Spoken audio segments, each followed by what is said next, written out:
Hey everybody, it's Zach the Welder here coming at you for another weekly video. And this week we are going to be building some of these stainless wall escutcheons, I guess you'd call them.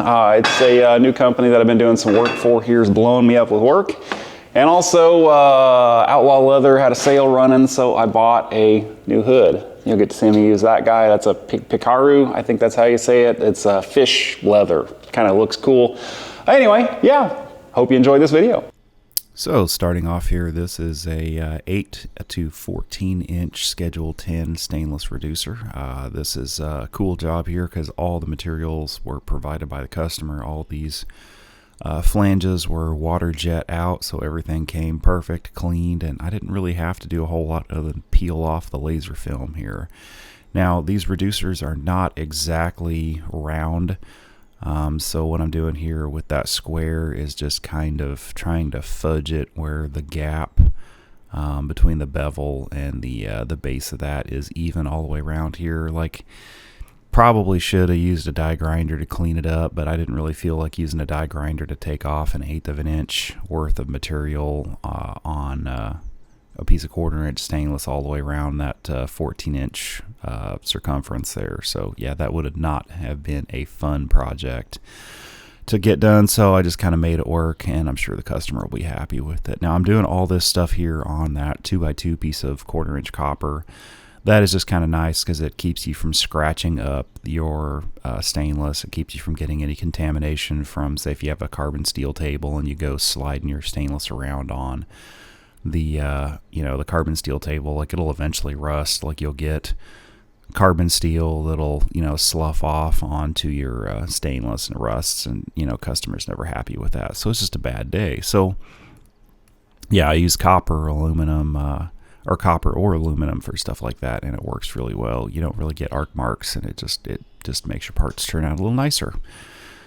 And then here I'm just kind of welding out around this. You can pulse, you cannot pulse. Here I don't believe I'm pulsing, and I'm just running. I think I've got the machine set at 200 amps, and I'm just, maybe half pedal like that. So 100 amps or so, I'm just feeding in a piece of 16th wire. Like, this is not a structural item. This is just some kind of HVAC deal that lets air move through it. Not sure the details. Again, like, this customer's great. Like, they just provide me with a pallet full of parts, a blueprint, and all I have to do is just bid it.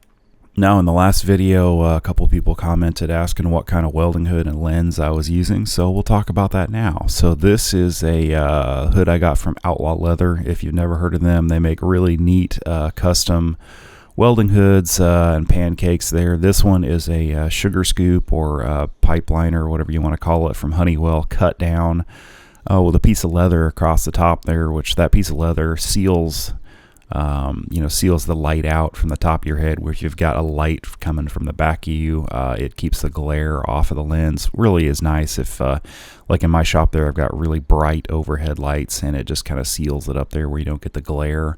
And this particular one has a flip up there where you can grind and have your lens all in one hood, which is nice. And I'm running a Weld Tube Clearview 3 lens. So far, that is the best auto for these hoods that I have ever found. Really, really like it. I was running the Lincoln 2x4C, but this definitely is much clearer, and the detail there is almost like you're not wearing a hood at all. Like, I really, really am impressed with this lens.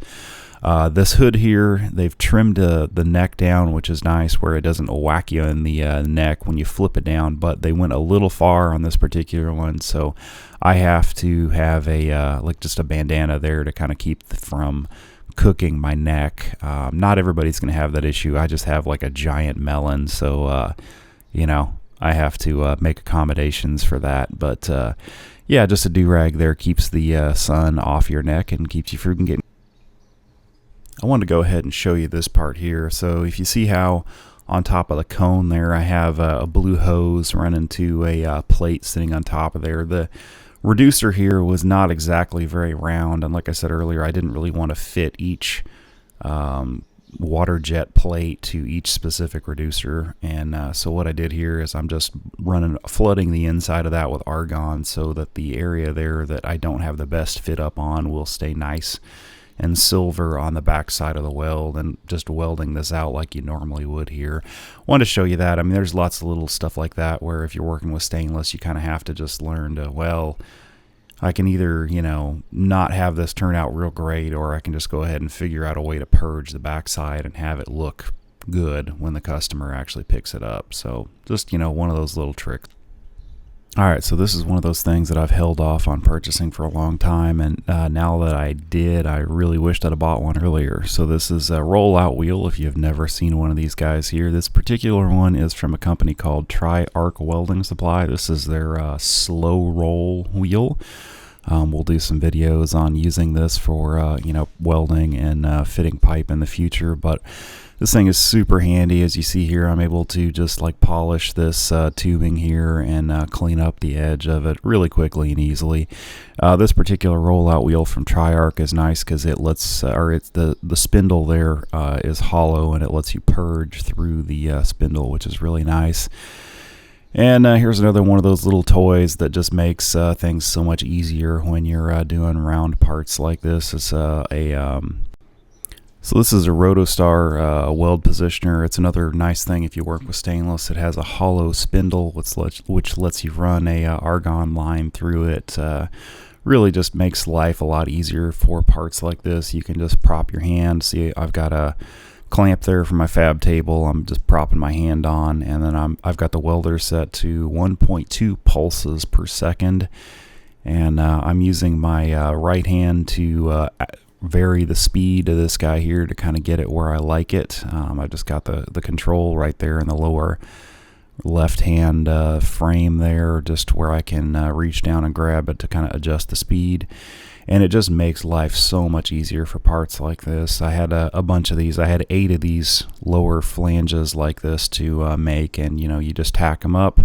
Here I think I goofed and had to kind of tweak it a little bit with a mallet, but you know, I had a bunch of these to make, and it just made it so much easier, and it makes it really profitable to do jobs like this where I'm able to do these very quickly, where a lot of shops that don't have a positioner like this and kind of aren't set up for this are not able to be, or are not, I'm able to be more competitive and still you know, make a pretty decent amount of money off jobs like this, because I can crank them out in a pretty good hurry.